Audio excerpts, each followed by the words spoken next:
I signed a contract with an ice-cold female CEO. I gave her premium genes. She paid me $5 million. Once the baby was born, the deal was done. Then I was supposed to disappear. But nobody expected my genes to be that strong. She had twins. The operating room exploded into chaos. So in the mess, I grabbed the quieter younger twin. Then I took the money and ran. For 6 years, I hid in the countryside, raising chickens and growing vegetables. I raised my son Rosie, strong and wild, until the day I drove my tricycle into town to sell vegetables. A Maybach suddenly stopped right in front of us. A little boy in a sharp suit stepped out. His face was identical to my son's. My son pointed at him, his face full of shock. "Dad, when did you sneak off and have another kid in the city?" That one shout from Jiang Xiaoman rang through the whole street, loud and full of power. All the old vegetable sellers around us, and every shopper in the market, snapped their eyes toward me. I was finished, completely cooked. My mind buzzed and went blank. I nearly dropped the cabbage in my hands.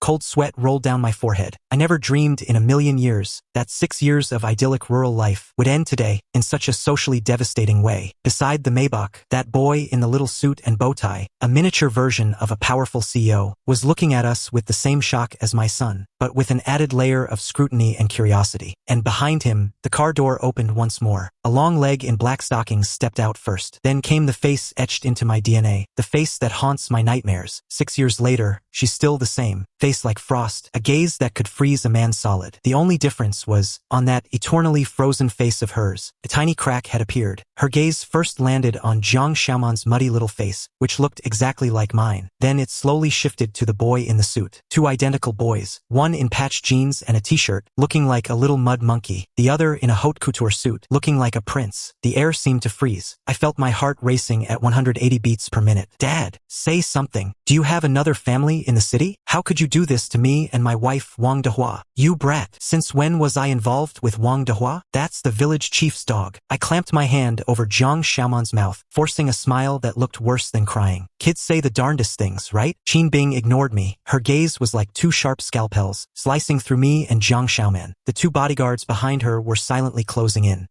Only one thought flashed through my mind. I slammed my foot on the tricycle's accelerator. My old companion of 6 years let out a reluctant roar, carrying me and a load of vegetables, and bolted forward. "Catch him!" Qin Bing's icy voice rang out behind me. Damn it! I was once known as the god of racing of Mount Akina. I twisted the throttle to the limit. The tricycle zipped frantically through the narrow market aisles, knocking over 2 fruit stands, crushing tomatoes all over the ground. The screams of vendors and the chase of bodyguards merged into chaos. "Dad, you're so cool. It's just like a movie," Jiang Xiaoman yelled excitedly in my arms. "Cool my ass. I'm fighting for my life here." However, my tricycle was no match for their numbers. Just as I burst out of the market, a black Range Rover cut me off, completely blocking my path. 2 bodyguards, one on each side, plucked me off the vehicle like a little chick. I was pinned against the hood of a Maybach, my cheek pressed tight against the cold paint. Jiang Xiaoman was held by another bodyguard, but he wasn't scared at all. Instead, he made a face at the boy in the suit. Qin Bing, in her high heels, walked slowly toward me. "Jiang Ji," she spoke my name, not loud, but it made me shudder. "Long time no see." I struggled to look up, forcing a flattering smile. Qin Bing's lips twitched. "You're shopping for groceries too?" Qin Bing's lips twitched. She didn't answer me. Instead,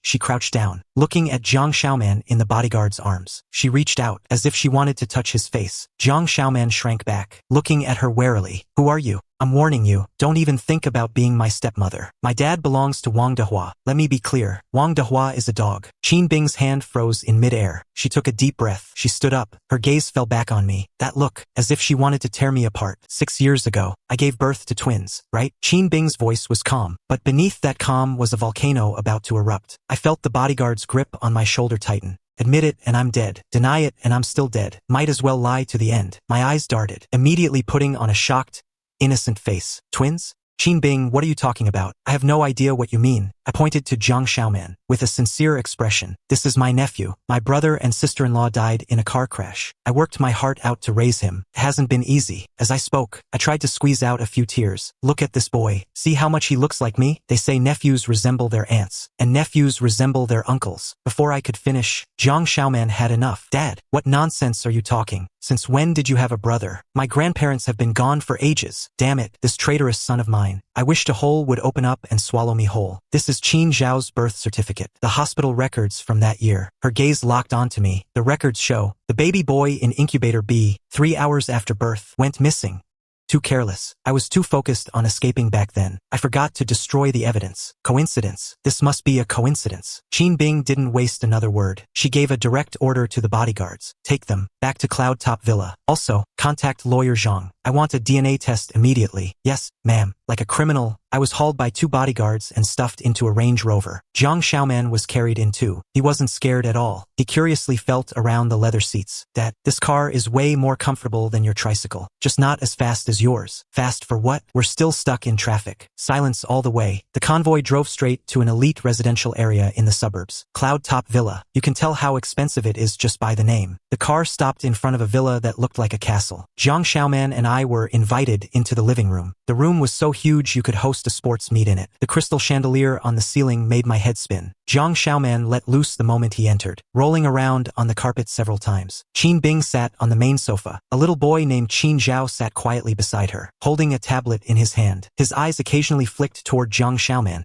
who was barking like a dog on the floor. This contrast was literally expectation versus reality. Jiangxi, Qin Bing finally spoke. I'll give you one chance. Give me back the 5 million from back then, and then leave the child here, and you can get lost. My heart skipped a beat. That 5 million was spent long ago on a house, land, and chickens in the country. It also served as living expenses for me and Jiang Xiaoman for 6 years. It's pretty much all gone. More importantly, letting me leave Jiang Xiaoman behind? I looked at that child running wildly on the carpet. My carefree, laughing son. Xing is the one I spent 6 years, raising from the cradle, the apple of my eye. I took a deep breath and looked Qin Bing straight in the eyes for the first time. Qindai, the money, I'll find a way to pay you back. But Xiaoman is my son, your son. Qin Bing looked as if she'd heard the biggest joke of her life. Don't forget, our contract. You were merely a gene provider. The contract didn't specify what to do if twins were born. I stood my ground and retorted. Moreover, back then, that child was so frail. The doctors said he might not survive. It was me. I was the one who took him to the countryside, using rice water and folk remedies, feeding him spoonful by spoonful to keep him alive. I'm telling the truth. Jiang Xiaoman was premature back then, tiny and frail. His cries sounded like a kitten's. I took him and ran, partly for the money, and partly because I feared his cold-blooded mother would actually abandon him. Qin Bing's expression shifted slightly, but it quickly returned to a freezing cold. I don't care about the process. I only care about the result. And the result is, you stole my money, and you stole my son. She stood up, looking down at me with disdain. Until the DNA results are out, neither of you is going anywhere. I will show you what true despair feels like. On the first day of being confined in the castle, I experienced the sheer boredom of the wealthy. Qin Bing arranged a guest room for Xiaoman and me. It was larger than my entire house in the countryside, with a private bathroom, a walk-in closet, and a terrace overlooking the entire golf course. Jiang Xiaoman completely lost it. He was jumping wildly across the 2-meter-wide bed, treating the expensive duvet like a trampoline. Dad, are we living here from now on? This is way bigger than Grandpa Wang's pigpen. Could this kid's analogies be any more sophisticated? I admire how optimistic he is. I tried opening the door. It wouldn't budge. 2 bodyguards in black stood outside, like guardians of the gate. The windows had limiters installed, only allowing a tiny crack to open. They're really treating me like a prisoner. At lunchtime, a maid knocked on the door, telling us to go to the dining room. The long dining table was filled with exquisite dishes. Western, Chinese,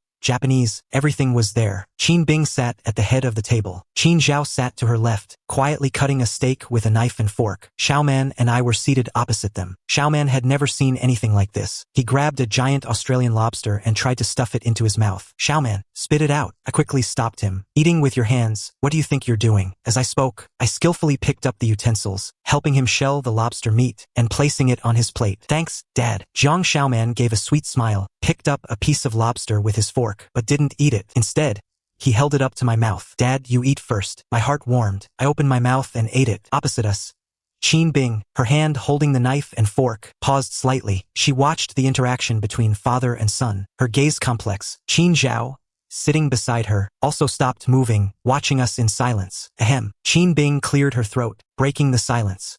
Jiang Xiaoman, she said in an unquestionable tone. From today onwards, you will learn the rules. No shouting during meals, no eating with your hands. You must learn to use a knife and fork. With his mouth full of lobster, Xiaoman asked indistinctly, what are rules? Can you eat them? Qin Bing's brow furrowed deeply. Qin Zhao, teach him. Qin Zhao put down the utensils and picked up a new set, handed them to Jiang Xiaoman, and whispered, hold them like this. Jiang Xiaoman copied him, but with a clatter, the fork fell to the floor. He bent down to pick it up, only to smack his head into the table leg. Ow! The whole dining room erupted into chaos. I looked at the flustered maids, then at Qin Bing's darkening face, and secretly felt a little smug. That's what you get for looking down on country folks. My son alone could tear down your whole castle. After we finally got through dinner, Qin Bing called Qin Zhao over and handed him a pile of expensive-looking toys. Zhao Zhao, take your brother to the toy room and play. Then she turned coldly to Jiang Xiaoman.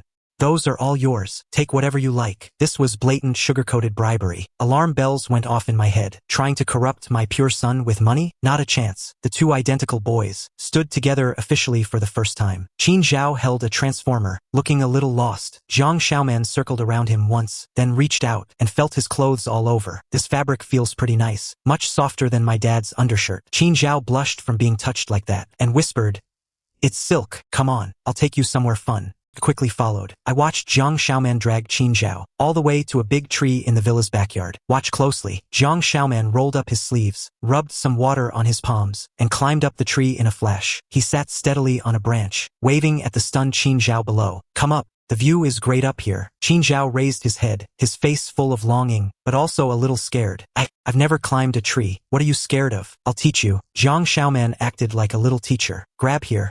Step there. Right, that's it." Encouraged by Jiang Xiaoman, Qin Zhao actually started climbing up clumsily. I leaned against the tree, watching the scene unfold, feeling all kinds of emotions. Just then, Qin Bing's voice sounded behind me. "Jiangxi, do you really think this kind of parenting can give him any kind of future?" I turned around and saw her standing there at some point, a trace of mockery on her face. Digging bird nests or hunting in the mountains? I smiled, pointing at the small figure struggling up the tree. "Qin Bing, I can't give him billions in assets, but I can give him a happy childhood. Look, your son seems pretty happy right now too." Qin Bing followed my finger. Up in the tree, with Jiang Xiaoman's help, Qin Zhao finally climbed onto a lower branch. He clung to the trunk nervously, but his face was shining with excitement he had never shown before. The two boys sat side by side on the branch. Jiang Xiaoman pointed into the distance, bragging with spit flying everywhere, talking about how he used to rule the village. Qin Bing's eyes flickered. She fell silent. Suddenly, with a crack, something went wrong. The branch Qin Zhao was sitting on seemed unable to bear the weight. A split opened in it. He screamed in terror, his body tipping sideways. He was about to fall from the tree. "Zhao Zhao!" Qin Bing screamed, her face turning pale in an instant. My heart jumped into my throat. Damn it, why is this tree so flimsy? In the blink of an eye, Jiang Xiaoman reacted incredibly fast. Like a little monkey, he lunged over and wrapped his arms around Qin Zhao's waist. "Don't be scared. Don't be scared. Hold on to me." Jiang Xiaoman used every ounce of his strength and managed to pull back the falling Qin Zhao. But due to the momentum, both children slid down from the tree branch. Fortunately, they weren't high up. They landed on the thick grass, tumbling together. Qin Bing and I rushed over at the same time. "Zhao Zhao, are you okay?" Qin Bing scooped up Qin Zhao, checking him from head to toe, her eyes turning red with worry. "Xiaoman." I quickly helped my son up. Jiang Xiaoman grimaced,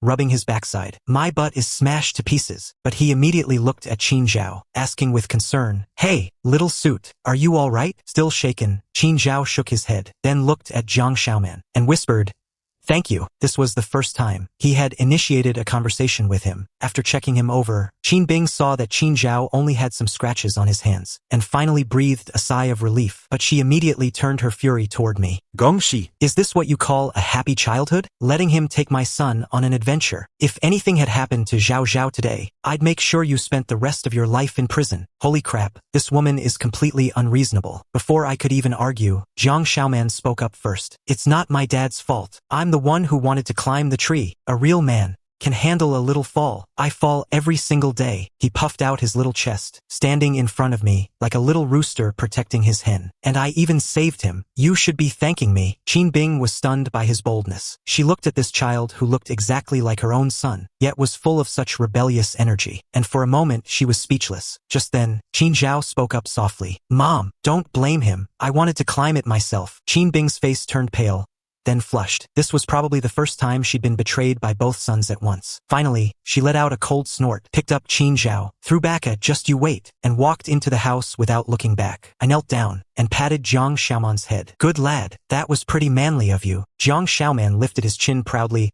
Of course, I am my father's son. This skirmish seemed like I had lost, but I knew that, in the hearts of both children, I had planted a seed. That night, Qin Bing tried to win back some ground with a financial offensive. She had the maid move an entire room's worth of toys into Xiaoman's guest room. Remote control cars, Lego castles, limited edition figurines, piled up like a small mountain. All of these are for you. Qin Bing stood at the door, her expression still cold. As long as you're well-behaved, there will be even more in the future. Here it comes. The corruption of capitalism has begun. I watched Jiang Xiaoman nervously. I saw my son rummaging through the mountain of toys for a while, and finally picked up the cheapest plastic water gun. Then looked at me expectantly. Dad, can I play with this? I nodded. He immediately took the water gun happily, making pew-pew sounds at the ceiling for a while, then tossed it aside, and ran back to cling to me. Dad, tell me a story. Tell me the one about how you chased away the wild boars in the village. When did I ever chase away wild boars? I was clearly the one chased for 3 miles by a boar, cleared my throat, and began to fabricate a vivid tale. Jiang Xiaoman listened with rapt attention, and soon fell asleep in my arms. I held him, and gently placed him on the bed. When I turned around, I found Qin Bing still standing there. She hadn't left. Her gaze fell upon the expensive toys that Jiang Xiaoman had discarded as if they were nothing. I looked again at my son, sleeping soundly in my arms. Her eyes held a complex emotion I couldn't decipher. I walked up to her, lowering my voice. See that? Some things can't be bought with money. I intentionally puffed out my chest, trying to regain some dignity in front of her. For example, fatherly love. Qin Bing remained silent for a long time, so long that I thought she'd just call the guards to throw me out. Tomorrow, the paternity test samples will be sent for analysis. Jiangxi, you'd better hope that he isn't my son. After saying that, she turned and left, looking at her lonely silhouette. That small sense of triumph in my heart suddenly vanished. This woman doesn't seem that hateful after all. But that thought only lasted 3 seconds, because I suddenly remembered. Jiang Xiaoman is 100% her son. Once the results are out, it's my death sentence. No, I can't just sit here and wait for the end. Early the next morning, the family doctor arrived with a full set of equipment. Jiang Xiaoman and I, and Qin Zhao, the 3 of us sat side by side on the sofa, waiting to have our blood drawn. Qin Zhao was clearly used to it, extending her arm expressionlessly. But it was Jiang Xiaoman's first time. He was so scared his face turned pale, clinging tightly to my neck. Daddy, I don't want a shot. Shots can kill you, you little brat. You were happier than anyone when getting your vaccines. Don't be afraid. I comforted him. It's just like a mosquito bite. It doesn't hurt, really. While I was soothing him, my mind was racing. I had to find a way to tamper with the samples. My eyes fell on the sample collection tubes on the table. The doctor first drew blood from Qin Zhao and put Qin Zhao's label on it. Then it was Jiang Xiaoman's turn. The little guy wailed loud enough to shake the heavens, struggling relentlessly in my arms. I won't. The doctor and 2 maids crowded around. The scene became absolute chaos. Here's my chance. While everyone's attention was on Jiang Xiaoman, I quietly reached out and dug my nail hard into my own arm. Damn, that hurts. The moment the doctor pricked Jiang Xiaoman, I pretended to comfort him, slipping my hand under his arm. A drop of blood silently dripped into the tube labeled Jiang Xiaoman. Once I'd done all that, I breathed a sigh of relief. As long as the test shows Jiang Xiaoman is related to me, and also related to Qin Bing, she'll have no reason to keep us. I'm a freaking genius. After collecting the samples, the doctor took oral mucosa samples from the 3 of us, saying it was for double insurance. I played myself. My heart leaped into my throat again, looking at those sealed sample bags. I felt like those weren't samples. They were my death warrants. In the afternoon, Qin Bing had to go to a company meeting. Before leaving, she specifically called Jiang Xiaoman and me over. Today, Qin Zhao's piano teacher is coming for a lesson. Jiang Xiaoman, behave yourself. Do not disturb them. She gave me a warning look. If you can't handle him, I'll handle him for you. Threatening me? I'm not that easily intimidated. After Qin Bing left, a man in a tailcoat, a middle-aged man with slicked back hair, entered the villa. He was Qin Zhao's piano teacher, allegedly some internationally renowned master. In the massive living room, he sat before a grand piano that looked incredibly expensive. Qin Zhao obediently sat beside him. The melodious sound of the piano began. Jiang Xiaoman curiously approached, leaning over the piano, staring with wide eyes. Wow, this big guy can sing by itself. The master frowned, but he still maintained his poise. Ignored it. The piece ended. The master began correcting Qin Zhao's fingering. Wrong. The emotion here should be passionate, not soft and limp like this. Lift your wrist. How many times do I have to tell you? Are you a pig? You can't even remember such a simple score. The master's attitude grew worse. His voice grew louder. Qin Zhao lowered his head. His small face flushed red. Tears welled up in his eyes. But he didn't dare cry. It made me furious just watching. What kind of bullshit master is this? Is he teaching a student or scolding a grandson? Jiang Xiaoman couldn't stand it anymore. He suddenly rushed to the piano, slammed the keys, making a loud me sound. Everyone jumped in surprise. Stop yelling at him. Jiang Xiaoman pointed at the piano master and shouted indignantly, "You're the pig. Your whole family are pigs." The master's face instantly turned liver red. You uneducated wild brat. Do you know who I am? I don't care who you are." Jiang Xiaoman put his hands on his hips. "If you yell at him one more time, I'll pee on your piano, you little brat." That's a brutal move. The master was shaking with rage, pointing at me. "Is this the fine son you've raised?" He strolled over slowly and pulled Jiang Xiaoman behind me. "Master Li, is it? My son might be blunt, but he's not wrong." I looked at Qin Zhao. "Children are meant to be taught, not berated. This teaching method of yours, besides crushing his confidence, what use does it have? What do you know about art?" The master looked at me with contempt. "A bumpkin like you, ever heard of Chopin?" I smiled. "I've never heard of Chopin, but I know this. No matter how impressive a piece is, it's played for people to hear. Art that makes people unhappy is worthless." With that, I walked to the piano, rolled up my sleeves. "It's just playing the piano, right? I can do that too." Under everyone's shocked gazes, I sat down, took a deep breath, recalling the piece I practiced in college just to pick up girls. And then, my fingers hit the keys, playing a series of incredibly familiar notes. The sun shines high in the sky. The flowers smile at me. The birds chirp. Morning, morning, morning. Why are you wearing your little backpack? The going to school song. I played it with soul-stirring passion. Grand and stirring, the entire living room went silent. The master's mouth hung open wide enough to fit an egg. Qin Zhao's eyes widened, as if he'd seen the gates to a new world. Jiang Xiaoman was the most supportive, clapping and singing along. "I'm going to school. Never late any day.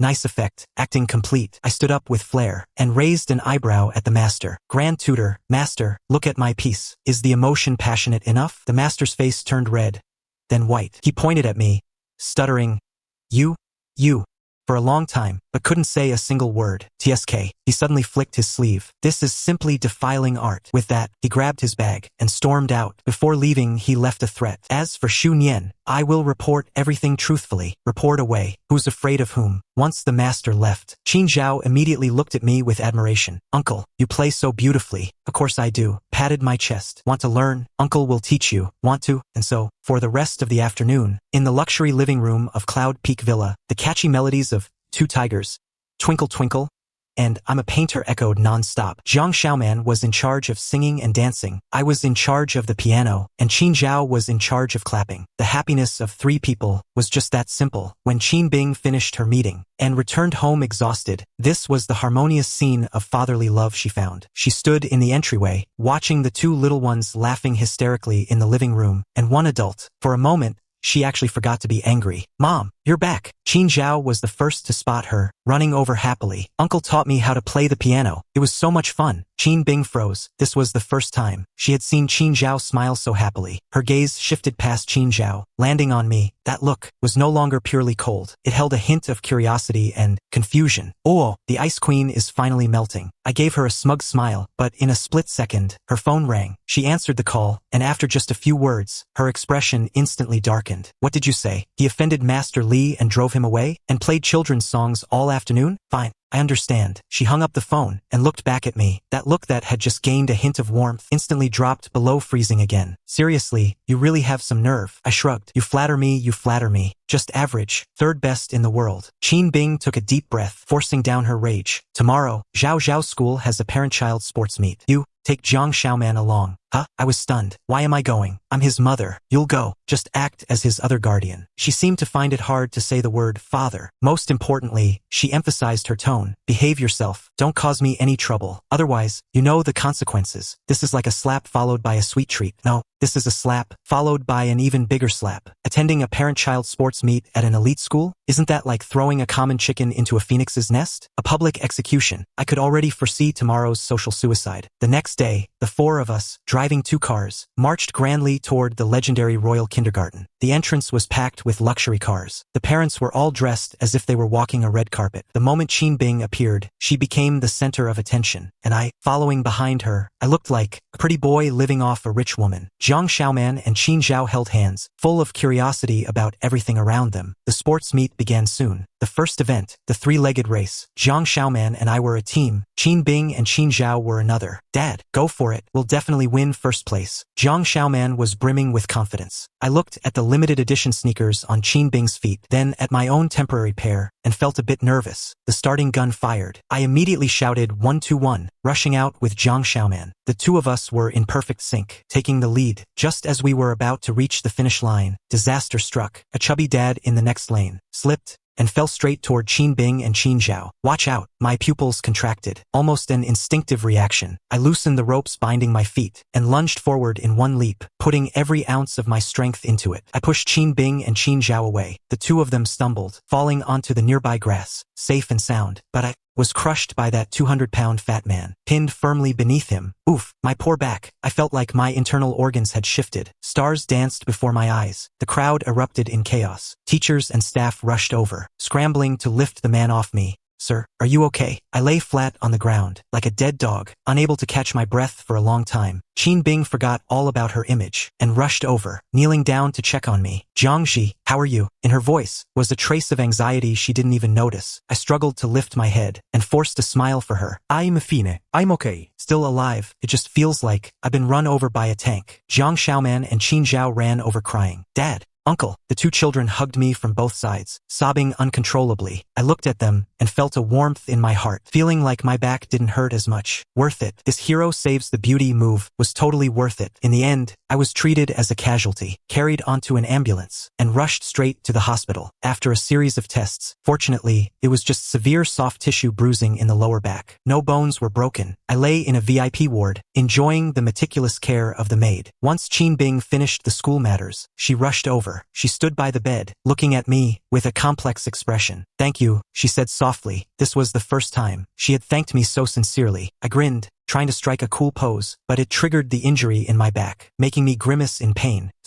A thank you isn't enough, I said half-jokingly. This is a workplace injury. Medical bills, lost wages, mental distress. You should give me something for that. Qin Bing rolled her eyes at me, but the corner of her mouth curled up almost imperceptibly. You'll get your share. She paused, then added, today, I was wrong. I shouldn't have let you go. Oh, you've actually learned how to apologize. It's fine. Just consider it a life experience. I waved my hand generously. The ward door was pushed open. Jiang Xiaoman and Qin Zhao peeked their way in. They were holding a fruit basket, which looked like Qin Bing had just bought. Dad, does it still hurt? Jiang Xiaoman put down the basket, ran to my bedside, and asked cautiously, Uncle, I'm sorry. Qin Zhao also lowered his head, apologizing in a small voice. It's not your fault. I patted their little heads, seeing that you're both okay. Uncle is relieved. Qin Zhao looked up, looking at me, his eyes sparkling. Uncle, you were so brave today. Of course, my dad is a Superman. Seeing the admiration in their eyes, the pain in my heart had long since vanished into thin air. Qin Bing stood to the side, watching the three of us silently. Her gaze grew softer and softer. For the next few days, I lived a life of luxury,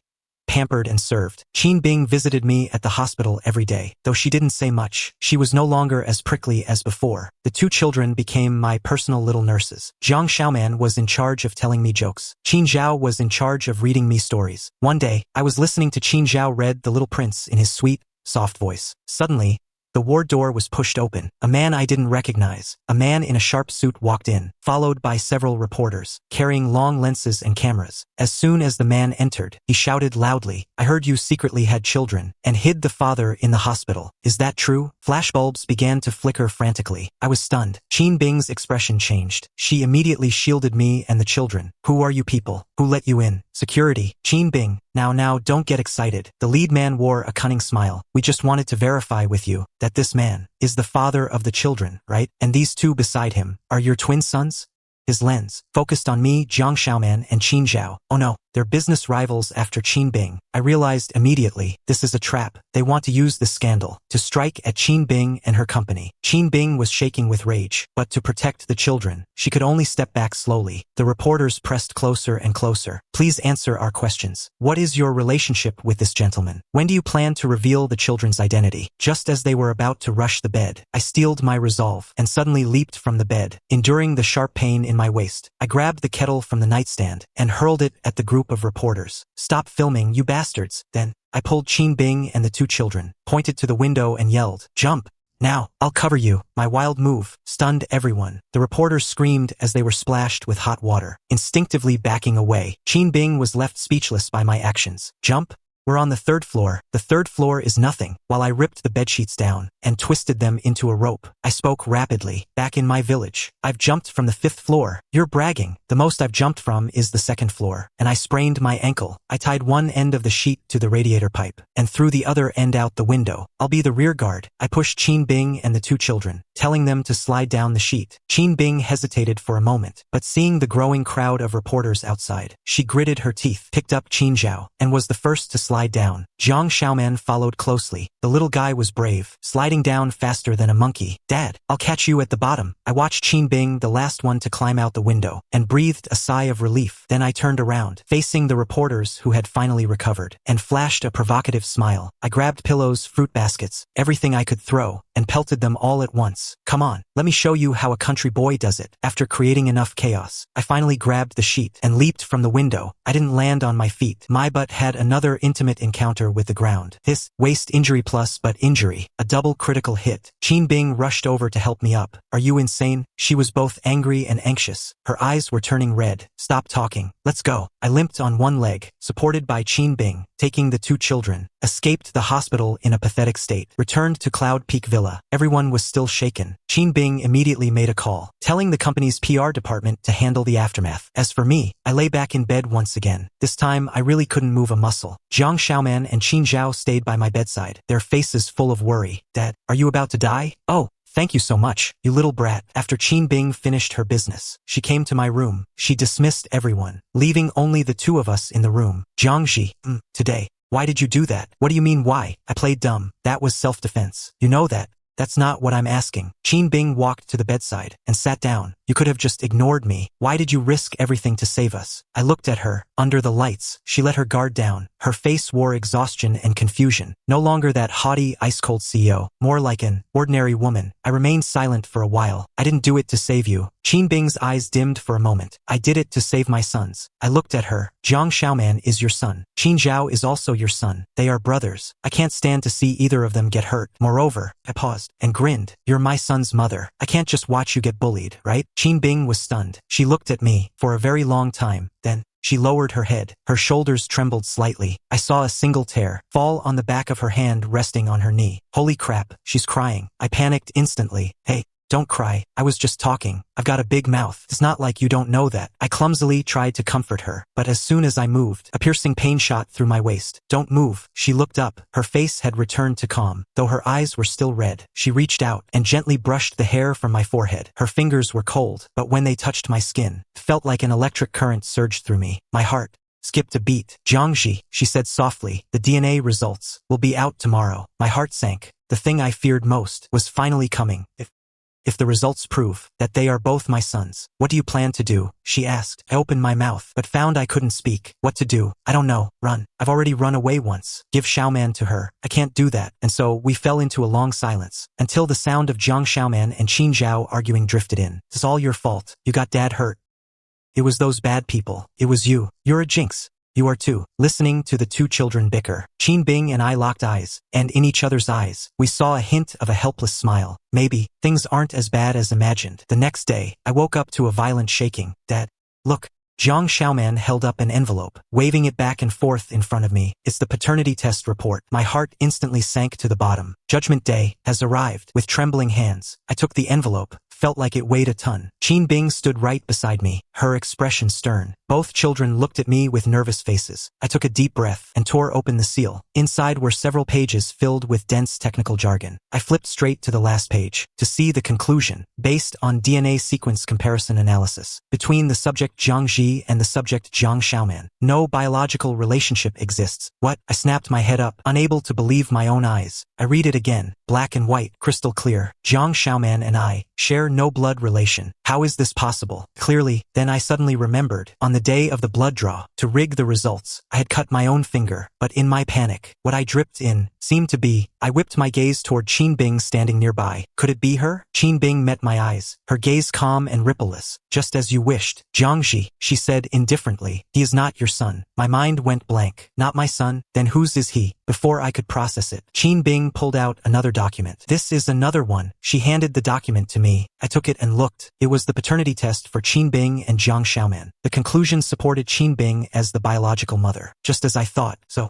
now, what else do you have to say? Qin Bing looked at me, her eyes turning cold once again. You lied to me for 6 years, and stole my son for 6 years. Jiangxi, you've really outdone yourself. I opened my mouth, but couldn't utter a single word. Yes, I lied to her. I looked at Jiang Xiaoman. He was looking at us with a confused face, clearly not understanding what we were saying. Mommy, Qin Zhao tugged at Qin Bing's sleeve. What does this mean? Isn't Uncle the little brother's dad? Qin Bing didn't answer him. She walked up to me and slammed a pre-prepared contract onto my bed. Jiangxi, considering we've known each other, and the fact that you saved us once, I'll give you one last chance. Here is 10 million. Take the money, and from our world, vanish completely. Never show your face to the children again. 10 million, double what it was 6 years ago. Enough for me to live in any city, living a life of absolute luxury. I looked at the contract, then at the clueless Jiang Xiaoman by the bed. Every little moment of these 6 years flashed through my mind like a movie. The first time he called me dad. The first time he walked. When he was sick, I held him, not daring to close my eyes all night. I apologized to others on his behalf. The candies he saved, he secretly stuffed into my pocket. I raised him from a hungry infant into a little monkey who climbs trees to raid nests. He is my entire world. Now, someone wants to use 10 million to buy my entire world. I smiled. I picked up the contract. Under Qin Bing's cold gaze, page by page, I tore it to shreds. The pieces of paper fell like snowflakes, fluttering to the ground. The plain box. Money is a wonderful thing, but in this world, there are some things that money cannot buy. 6 years ago, I took your money and took him away. I was wrong. For these 6 years, I couldn't give him a better life. I was incompetent, but from the very beginning, I've treated him as my own son. I taught him how to walk, taught him how to speak, taught him to be an upright man, to be brave. He is Jiangxi's son. Even if there's no blood relation, he always will be. If you want him, fine. Unless, ed. My words were like a bomb, exploding in the room. Qin Bing's face turned deathly pale in an instant. She probably never imagined that a money-grubbing country bumpkin like me would say such a thing. Her lips trembled, but she couldn't utter a complete sentence. Don't die. I don't want you to die. I don't want a mother. I only want my dad. Please don't leave me. He sobbed breathlessly, lunging forward to cling to my leg. I knelt down and held him tightly in my arms. My eyes welled up. Silly boy, how could daddy ever leave you? Uncle. Qin Zhao walked over too. He looked at us, then at his mother. His little face was full of conflict and pity. He hesitated, then reached out to tug my sleeve. Uncle, please don't go. My heart softened. Just then, an unexpected voice rang out from the doorway. A gray-haired, but spirited old man entered, supported by the butler. It was Qin Bing's father, the chairman of the Qin Group. I'd only seen him in financial magazines. Dad, why are you here? Qin Bing stood up, startled. If I didn't come, you would have torn this family apart. The old man snorted coldly. His sharp gaze swept across the room. Finally, his eyes landed on me. You are Jiangxi? Yes. I straightened my back. The DNA report. I've seen it too. He walked up to Qin Bing. You actually dared to forge the report. What? I snapped my head up, looking at Qin Bing. Forged? Qin Bing's face turned pale. She lowered her head. Dad, you think I don't know what you're trying to do? You wanted to use a fake report to force Jiangxi away and keep both children for yourself. You are too selfish. The old man took another document from the butler and handed it to me. This is the real DNA report.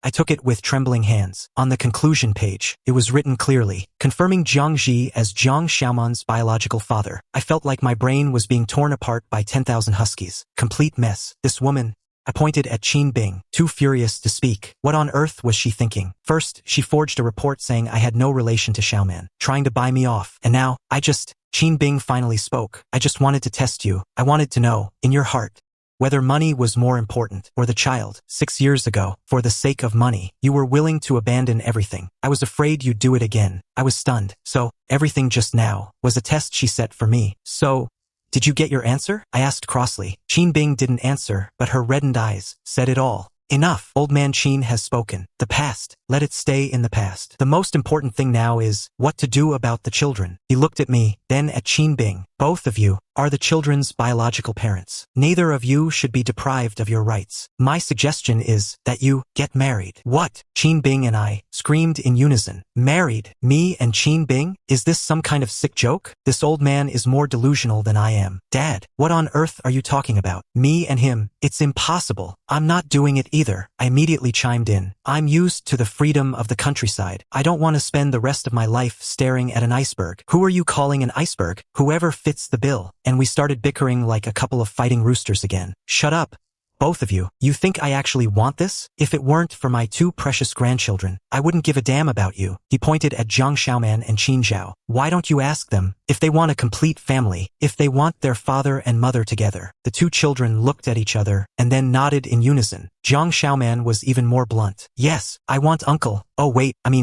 Daddy and mommy to be together. Qin Zhao whispered softly. I want that too. Damn. Sold out by two little traitors. Qin Bing and I were both speechless. It's settled then. The old man gave us no chance to object. To give the children a legitimate identity and to shut the mouths of the media, you must get married. Of course, it's only a contract marriage. You can sleep in separate rooms and stay out of each other's business. Once the children are grown, you can divorce if you wish. I won't stand in your way. This, Qin Bing and I locked eyes and saw a hint of hesitation in each other's eyes. This seemed to be the only and the best solution for now. I'll give you one day to think it over. Once he finished speaking, he took the butler and marched away triumphantly. In the room, only the four of us were left. The atmosphere was so awkward I could have built a 3-bedroom house with my toes. Finally, I was the one to break the silence. So, Bing cleared my throat. What do you think? Qin Bing rolled her eyes at me, clearly still annoyed by the iceberg comment. For the sake of the children, I have no objection, she said coldly. I nodded. I don't have any objections either, and so, the marriage between Qin Bing and me was settled just like that, quite haphazardly. 3 days later, we registered our marriage. Looking at the bright red marriage certificate in my hand, I felt like I was in a dream. 6 years ago, I sold myself for money. 6 years later, I sold myself for my son. Life is truly full of irony. To celebrate the start of our new family, I decided to get in the kitchen myself and show off my skills. I politely declined the chef's help and took over the villa's kitchen. Dad, what tasty thing are you making? Jiang Xiaoman asked, drooling. I'm making you my specialty. Braised pot chicken. I brought out the big rooster I'd raised in the countryside for 6 months and started preparing it. Qin Zhao and Qin Bing, mother and son, clearly hadn't seen this kind of scene and kept their distance. Half an hour later, an aroma wafted from the kitchen. I brought out a large pot of steaming chicken stew with corn pancakes stuck around the edges and set it on the table. Come, try your dad's cooking. Jiang Xiaoman was the first to dive in, grabbing a pancake, dipping it in the sauce, eating until grease smeared all over his face. Delicious, so delicious. I placed a chicken drumstick in Qin Zhao's bowl. Zhao, you try some too. Qin Zhao took a cautious bite and his eyes instantly lit up. It's yummy. I looked at Qin Bing triumphantly. Bing, do me the honor. Qin Bing hesitated for a moment, but eventually picked up her chopsticks, picking up a small piece of chicken and placing it elegantly in her mouth. Then, she froze. How is it? I pressed her. She didn't say a word. She just took another piece after piece. In the end, she actually ate nearly half the pot. Says she doesn't want it, but her body doesn't lie. After dinner, the four of us sat in the living room watching TV. Still feeling a bit awkward. Jiang Xiaoman and Qin Zhao squeezed in beside me, chatting away incessantly. Qin Bing sat on a single sofa not far from us, holding a financial magazine, but her eyes kept glancing over at us. A comedy movie was playing on TV. The three of us were laughing hysterically. As we laughed, the corners of Qin Bing's mouth couldn't help but curl up slightly. At that moment, the moonlight streamed in through the window, illuminating her face. I suddenly felt that this iceberg wasn't actually that cold after all. Life after the contract marriage was full of chaos and unexpected laughs. I, Jiangji, officially went from a rural chicken farming youth to suddenly becoming the live-in husband of the Qin Group CEO. Of course, my main duty as a husband was taking care of the kids. Qin Bing was still that same workaholic, leaving early and returning late every day. But the time she came home grew earlier and earlier. Before, she was always the last to leave the office. Now, she would turn down unnecessary social engagements to rush home before dinner because she knew 3 people were waiting for her at home. I developed my second career,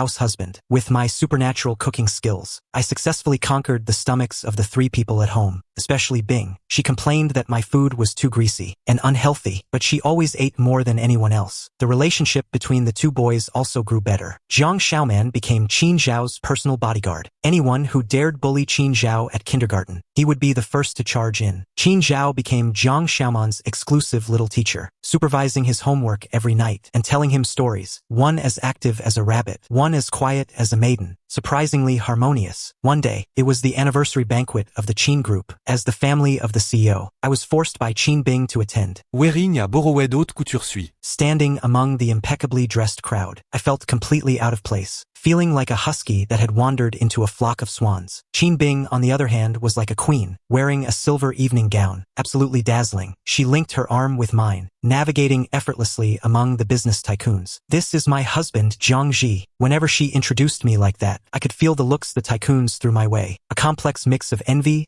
jealousy, and disdain. "Stop staring. You don't even have the chance to be a trophy husband." Halfway through the banquet, a greasy-looking man walked over with a wine glass. It was the CEO of the rival company who sent reporters to ambush us at the hospital. His name was Wang. "Long time no see. You've become even more radiant." Wang Yan smiled mischievously. "So this is the legendary Mr. Jiang. I've heard so much about you. Quite the handsome fellow." The sarcasm in his tone, even a fool could pick up on it. Qin Bing's expression turned cold. Just as she was about to snap, I stepped in first, taking her hand in mine, and gave Wang Yan a brilliant smile. "Wang Yan, right? I've heard a lot about you too. I heard your company's cash flow has been struggling lately.